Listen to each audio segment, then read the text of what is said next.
Hi everybody, it's David Fleming here from the Toronto Realty Group and welcome to your May market update. Now the April TREB stats are in the books and they will provide evidence for both those that are bullish and those that are bearish. So allow me to present what I can do for an unbiased viewpoint and ultimately you can decide.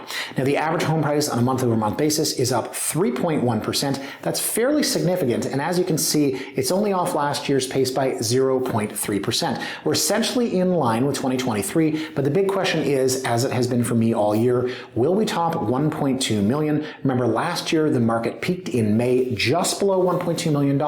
Remains to be seen, and next month obviously we can answer that. Now here's where the numbers get a little bit confusing. We saw a slight uptick, 8% plus in sales on a month-over-month basis, but we were down 5% on a year-over-year basis. That means, as you can read on my blog today, that the number of sales in April is the lowest this millennium, save for the pandemic-affected 2020. Now, new listings are up on a month-over-month basis, which is great for those of us that are out there saying there's nothing for our buyers, but they are up 47.2% on a year-over-year basis. So again, as you can read in my blog, when we look at the relationship between sales and new listings, you'll see that the sales to new listings ratio is at 42%. At this time last year, it was at 66%.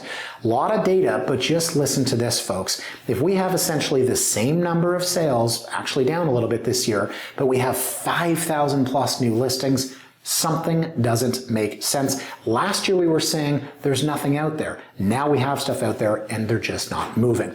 That brings us to active listings. As you can see, we're up 45% on a month-over-month basis as inventory is continuing to pile up, but on a year-over-year basis, we're up 74.4%. Folks, you tell me, is this market good? Is this market soft? I think a lot of people could point at these statistics and say, not a lot of sales, too many listings, this isn't a great market. And to that, a market bull would say, sure.